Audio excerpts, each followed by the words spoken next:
sommes de retour avec notre invité qui est là et qui est très bien habillé. J'aime bien, j'aime la simplicité et puis la classe.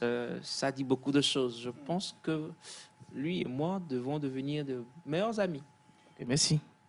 Non, mais c'est pas que merci. On va joindre Les actes à la parole. Au merci. Ah, oh, merci.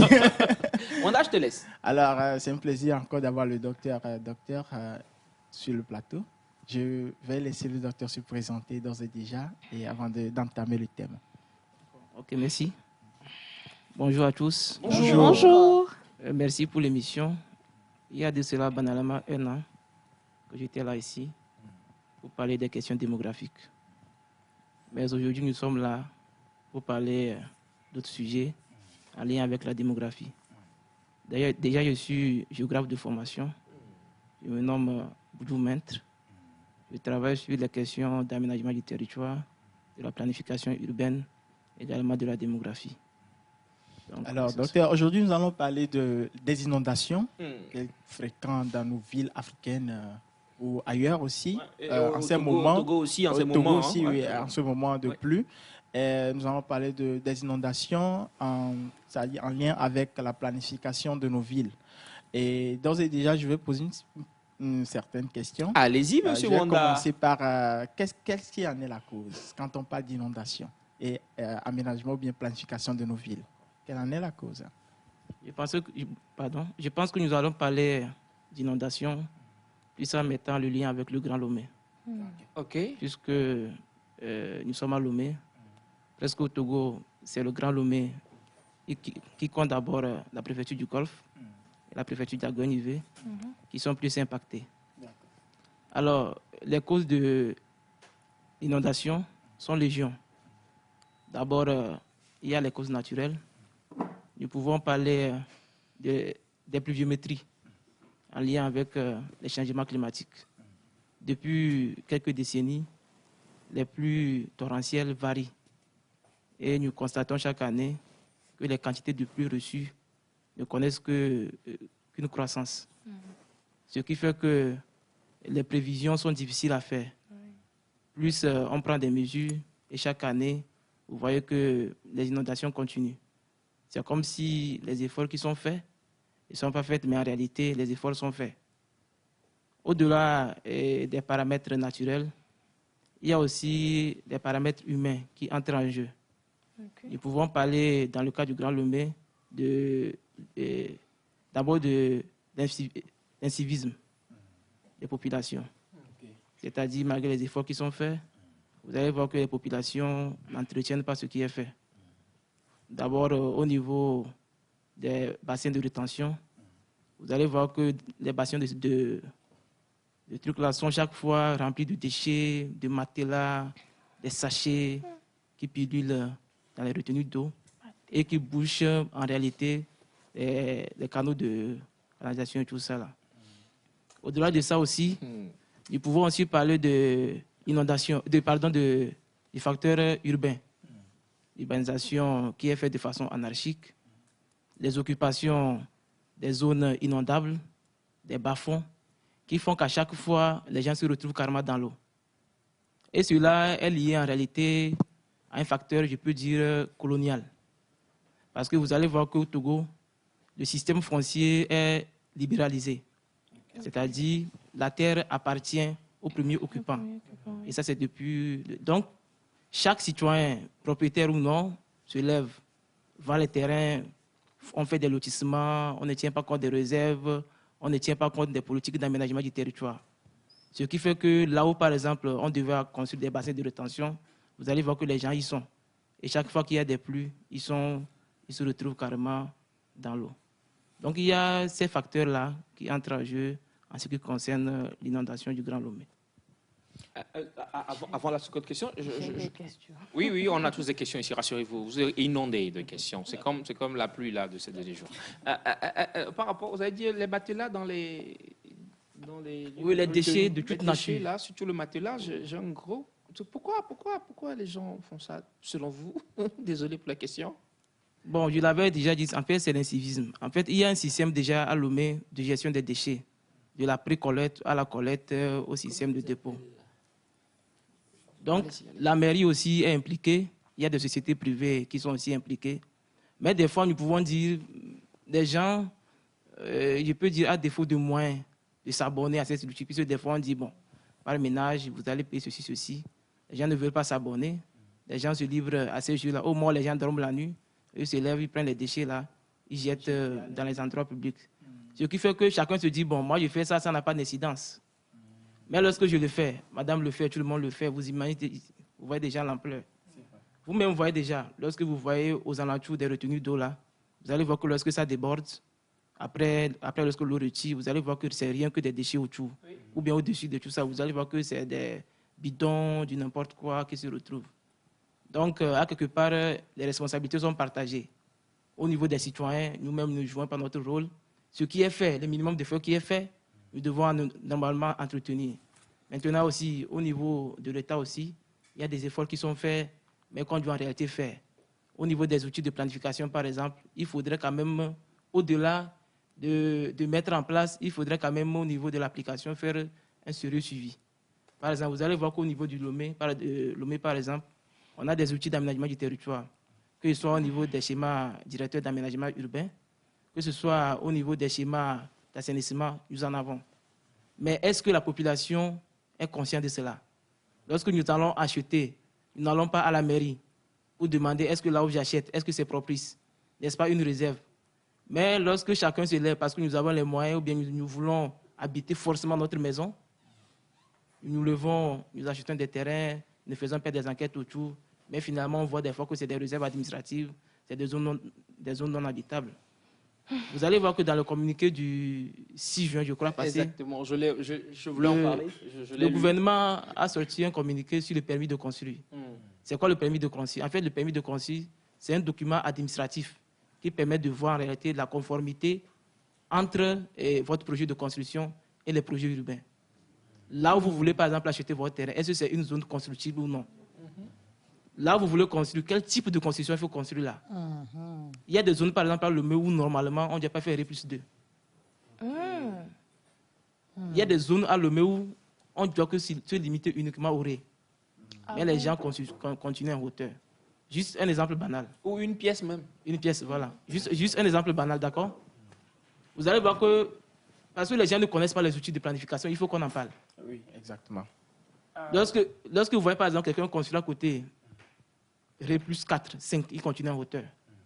L'autre à côté, lui, il est dans 2 pièces. Vous voyez que déjà, il y a des équilibres. Il y a des équilibres. Vous voyez que déjà, l'impact de celui qui est en haut, là, empiète en même temps sur l'autre. D'abord sur sa sécurité, d'abord sur lui-même son bien-être social et humain. Donc, vous allez voir que dans les pays développés, il y a beaucoup d'exigences. Il y a la douche de l'autre qui est là, voilà. Et l'autre est en haut là. Il y a beaucoup d'exigences. D'accord? Dans des zones données, par exemple, on vous dit que, par exemple, ici, vous savez que dans l'îlot, bien sûr, je ne sais pas, juste je dis une bêtise, bien sûr, un acteur donné, vous tous vous êtes obligés de faire ré. Et là-bas, la peinture doit être jaune. Ça, c'est des exigences urbaines. Okay. Quand vous allez à la caisse, voilà, à la cité, vous allez au niveau de la cité, il y a que tout est construit d'une façon uniforme. Ce qui permet quand même d'éviter à long terme des problèmes urbains. Et c'est ce que nous vivons aujourd'hui. Ce qu'on a semé hier, aujourd'hui, nous le récoltons. Quelqu'un construit sa maison, l'autre vient construire et puis l'eau bloque. Voilà. Ce qui fait que les quartiers sont inondés. Au-delà de ce que nous pouvons parler de... Il est vrai, aujourd'hui, les prix torrentiels, il y en a de trop. Hein, dans la sous-région, ce n'est pas forcément un problème togolais. Nous avons aussi vu l'autre fois au niveau de Dubaï, des prix torrentiels qui ont tout dévasté, tout ça là. Moi, j'ai une amie au Cameroun qui me parle la dernière fois de comment la pluie a secoué aussi. Cameroun. Donc, je pense que c'est toute l'Afrique qui en est victime. Mais ce que je ne comprends pas exactement, c'est comment est-ce que les constructions de ce genre de construction amènent les populations à être plus vulnérables à l'inondation? Parce que celui qui a construit peut-être R+2, R+3, comment est-ce qu'il agit sur le facteur inondation sur ses prochains? Ok, d'accord. Par exemple, lorsque vous construisez votre maison, il y a des gens qui ont construit des R+4, ils n'ont pas de permis de construire. Les gens qui ont construit comme ça, ils n'ont pas pris d'architecte. Là, je suis un entrepreneur et puis on construit. Les canalisations d'eau, ça va où? Lorsque vous cimentez, vous payez 4 lots collés, vous construisez, puis vous cimentez toute la maison. Les autres de la cour, ça va où? Au fait, ce sont des questions auxquelles on ne pense pas. C'est vrai. C'est quand vous les... Vous voyez, les gens font des égouts, ils sortent de tuyaux là. Lorsqu'ils font les trucs, ils construisent des cuisines, tout ça là, ils font quand même l'effort de trouver des moyens pour quand même. Mais l'eau de pluie, on ne pense pas. On fait déjà des tuyaux, ça sort et puis ça va sur la voie. Ça continue. Ok, je vois. Parce qu'il est vrai que nos voies ne sont pas entièrement bitumées. Mais quand même, à notre niveau, chacun à son niveau, il va jouer son rôle. En fait, ne soyez pas là, tu vas dire d'état l'état. C'est vrai. D'ailleurs, même des fois, moi, je me pose la question. Lorsque j'étais au collège déjà, on m'a inculqué une notion d'état que j'utilise jusqu'alors. Partagez-la avec nous. C'est quoi l'état? C'est quoi l'état? C'est nous. C'est nous tous. C'est nous tous. L'état, c'est moi, c'est vous, c'est l'autre et c'est X. Donc, c'est nous tous notre contribution qui permettra à ce que le pays puisse avancer. C'est cela l'état. L'état, il n'y a pas... L'État, c'est vrai, il y a un gouvernement, des unions qui sont devant nous, mais c'est nous l'État. Nous pouvons faire des propositions, nous pouvons accompagner l'État. C'est cela. Monsieur Ronda a toujours une question. Semifa, je pense que Semifa avait dit qu'elle avait une question. Je la laisse aller. Semifa, c'est bon pour toi? Ouais, bon. Ou tu es, La tu es question que je satisfaite? voulais poser, c'est concernant ceux qui ont déjà construit et qui n'ont pas eu de permis de construire. D'accord? Disons qu'il y a déjà une faute de c'est déjà fait. Maintenant, est-ce que la première question est de savoir, est-ce que eux, maintenant, vous allez encore retourner vers eux pour question de permis de construire pour qu'ils payent ou bien c'est déjà passé? Et ça, c'est la première des questions. C'est une bonne J'ai question. le droit de poser cette question-là. Et maintenant, la deuxième question, c'est de savoir quelles sont les méthodes que vous mettez en place maintenant pour que ces personnes qui sont comment dire, dans les zones sinistrées ou plutôt dans les réserves puissent ne plus être vraiment sous l'eau. Parce que la dernière fois, il y en a, l'eau qui est arrivée jusque-là. Oui. Oui. Et donc, quelles sont les mesures prises en fonction de ça? Ok, d'accord. Par rapport au permis de construire, je pense qu'il faut que chacun à son niveau essaie de régulariser sa situation. Aller vers les autorités compétentes pour voir si vraiment là où je construis là, est-ce que c'est vraiment ça tient. Moi, je me dis même qu'à un moment donné, les villes, surtout les grandes villes, soient cassées et à reconstruire, même si la méthode est forte. On rappelle que c'est juste le docteur qui est là. Hein. Ouais, c'est important. C'est un simple citoyen. Ouais, je donne mon avis. Et il donne son avis. Je donne mon avis. Il est important de le rappeler. Ouais, parce que à l'étape actuelle, chaque année que Dieu fera, ou bien chaque année qu'on sera là, les inondations toujours vont continuer. Donc, lorsqu'on ne prend pas des mesures fortes, je pense qu'on risque de se retrouver dans le même schéma. Et vous allez voir qu'aujourd'hui, les bassins de rétention, normalement, comment il faut gérer ça? Il faut normalement d'abord passer à un système d'élargissement de ces bassins-là. Mais malheureusement, les alentours déjà sont occupés. Mais à Lomé, déjà, vous allez voir que la nappe phréatique n'est pas... D'autres disent non, il faut creuser en profondeur. Mais il faut rappeler que la nappe phréatique n'est pas à une profondeur très, très élevée. Déjà, à Lomé, par exemple, lorsque vous creusez un puits déjà à 3 mètres, vous avez déjà l'eau, je pense. 5 mètres, vous avez déjà l'eau. Donc, plus on creuse en profondeur, plus l'eau va jaillir du sous-sol, plus l'eau. Donc, vous voyez déjà que ça pose déjà un autre problème. Donc, ce qui fait qu'il y a ces aspects techniques, des fois, qu'on ne maîtrise pas et qu'on porte des jugements. Il est vrai qu'au niveau aussi de ces bassins de rétention, là, il faut quand même faire des entretiens, des curages réguliers qui permettent quand même de retenir une certaine quantité d'eau donnée. Maintenant, par rapport à ceux qui occupent les réserves, c'est ça? Et tout ça, là, je pense qu'il faut négocier, il faut toujours discuter. Là où on est maintenant, il faut toujours discuter, il faut négocier, il faut trouver toujours des points d'attente. Mais vous voyez que vous êtes déjà dans l'eau. Chaque fois que l'eau est là, vous êtes dans... Comment on peut faire pour trouver une solution ensemble? On peut associer des géographes, des sociologues, des anthropologues, des chefs quartiers, des chercheurs, tout le monde, les ministères. C'est que déjà, quand même, il y a une plateforme qui fait truc, mais je pense qu'on peut améliorer. Et cela va nous permettre d'aller au-delà de ces problèmes-là.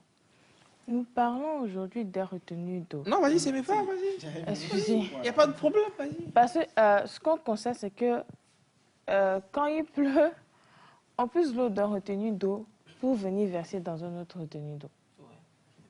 Ça, nous, on ne comprend pas. La population ne comprend pas si le retenue d'eau est fait pour que notre quartier soit sécurisé lors de la pluie. Vous ramenez l'eau d'un autre quartier, vous venez verser dans le retenue d'eau d'un autre quartier.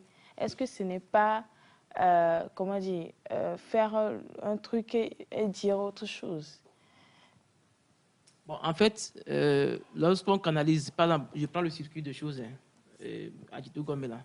Lorsqu'on canalise, c'est pas forcément pour venir déverser dans un autre puis s'arrêter là.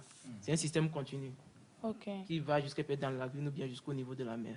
Donc, ce n'est pas un système qui s'arrête, mais c'est un système qui permet d'évacuer d'un point A à un point B et jusqu'à un point C, qui est le point de dépôt. D'accord. Bah, je pense que là, c'est clair. C'est clair. C'est clair. Quand même. Et puis, il y a le ministère de la Protection civile. L'ANPC. L'ANPC. Oui, l'ANPC. Oui, qui joue un rôle important en termes de prévention de risques. Aujourd'hui, je pense qu'il y a un numéro vert qui permet à chaque citoyen quand même... C'est le numéro que je cherchais, je ne l'ai pas retrouvé. Peut-être le 111, 117, je ne sais plus. Qui permet quand même à chaque citoyen d'interpeller lorsqu'il y a des risques et tout ça là, en matière de gestion. Il y a aussi également l'ANAMET, le service de météo que nous allons saluer ici, qui fait un effort considérable. Bien sûr. Et à chaque heure, il dit, bon, à telle heure... Bon, il y a de cela 4-35 ans, Il donne des les gens ne croyaient pas à ce que l'ANAMET faisait. Mais aujourd'hui, je pense qu'il y a des efforts qui sont faits, effectivement, que nous devons saluer ici. Alors, tel que Simfala a dit tout de suite, en fait, je pense que les systèmes de retenue d'eau sont essentiels. Et quand on parle d'inondation, c'est la gestion de l'eau qui est très importante à faire. Souvent, j'entends dire que l'eau, il ne pleut pas assez dans les fermes, au village et tout ça là, mais à Lomé, il pleut beaucoup. Comment est-ce que nous pourrons, ou bien comment est-ce que le gouvernement ou bien l'État peut gérer ce système-là pour pouvoir exporter l'eau, le surplus d'eau qui est à Lomé vers peut-être les contrées lointaines? Bon, en fait, ça fait partie des politiques d'aménagement qui interpellent beaucoup de ministères et qui demandent aussi beaucoup de moyens. C'est vrai que chaque fois, nous disons, mais est-ce qu'on ne peut pas mettre l'eau là au-delà d'Atakpamé vers le nord pour que les populations qui sont désœuvrées en période sèche puissent en servir pour des cultures de contre-saison? C'est vrai, mais cela aussi, ça fait partie des politiques de l'État. Mais ça demande aussi beaucoup de moyens. Vous imaginez lorsque, par exemple, il faut prendre de l'eau, je ne sais pas, au niveau de Todman, cassé jusqu'à au-delà de Tchévier, vous imaginez tout ce qu'il faut faire, tout ce qu'il faut causer comme dégâts avant d'aller. Donc nous serons les premiers quand même à créer que non, on est là. C'est comme au niveau du 4e lac, au niveau d'Akoré-Sewa. Parce qu'il fallait élargir tout ce que ça a donné comme conséquence. Il faut d'abord avoir les moyens quand même d'exproprier ces gens-là, de les payer, de les indemniser et ensuite d'aller au-delà. Mais nous serons quand même les premiers à créer, soyez-en sûrs. Bon, je parlais du numéro vert mis à disposition par le ministère de la Sécurité et de la Protection civile. C'est donc le 170 170. Donc voilà, si vous êtes dans une situation d'inondation quelque part, appelez le numéro vert et forcément, voilà, on viendra à votre secours. C'est ce que je pourrais ajouter rapidement à tout ce que le docteur nous dit ici. Ok, d'accord. Il y a plusieurs zones inondables, comme on le dit, et ce thème est donc très important afin que nous puissions comprendre et savoir aussi que nous avons un rôle à jouer en tant que citoyens. Oui, c'est important. De notre petit niveau ou grand niveau, ces petits gestes que nous posons peuvent après causer de grands dégâts et tout ça. Donc, il est très important de faire attention à tout ce que nous faisons. C'est me faire une dernière question pour vous, docteur. C'est parti. Je veux parler... vous avez parlé du civisme en commençant votre introduction. Dans nos quartiers aujourd'hui, on voit qu'il y a, à part les retenues d'eau que nous avons, dans les quartiers où il n'y a pas trop de retenues d'eau, il y a des ponts d'eau, en fait, on va dire des flaques d'eau qui sont créées. Qu'est-ce que dans ces quartiers-là, on peut faire en tant que population pour que l'eau soit pas stagnée en fait, à un niveau donné? Parce qu'il y a des gens, quand c'est comme ça, ils viennent mettre la caillasse et puis ça fait un pont. Donc ça se répète en fait, jusqu'à ce que ça n'envahisse vraiment le quartier. Donc qu'est-ce qu'on peut faire? Bon, peut-être que pour faire rigoler un peu, le 1er juin, on est peut-être... disons vite ici, on était combien à aller planter les arbres? Bon, ça, c'est une question de parenthèse pour le sourire, de faire d'accord. sourire un peu. Merci. Maintenant, les premiers samedis du mois, c'est ça, non? Oui. Il y a un truc de civisme. On est combien sortis? Mais ce n'est pas le travail des chefs quartiers, par exemple, de pouvoir mobiliser la population de la mairie et tout ça, là? Oui, d'accord, hein, mais normalement, ça doit être, je sais pas... Oui, ça doit être de sursaut soi. patriotique. Ouais, mais moi, je pense un aussi truc que naturel, en fait. Si on il faudrait attend- qu'on passe vraiment l'information. Il faut qu'on sensibilise au fait. Parce que la sensibilisation, s'il n'est pas effective, je crois que la population ne sera pas consciente du travail qu'elle est censée faire en tant que membre de l'État. Mais vous savez, c'est vrai, il faut faire quand même un travail de sensibilisation. Hein. Mais lorsque, par exemple, devant ma maison, il y a de l'eau, je dis non, il faut que c'est l'État. Je suis là sur les médias, WhatsApp, je suis dans l'eau, je fais des vidéos et tout ça. Qu'est-ce que mon voisin et moi, nous pensons de cela?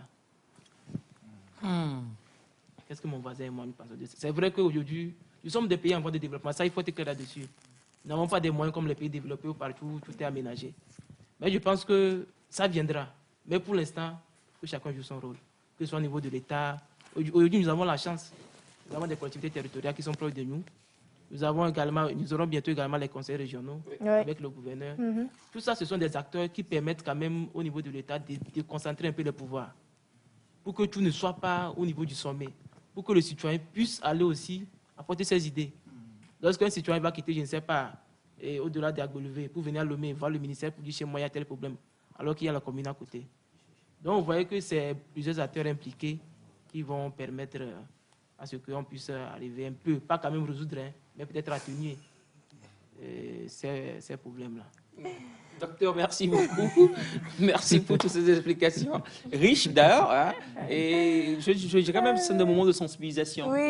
On a passé ici ce matin pour réveiller les consciences qui somnolent.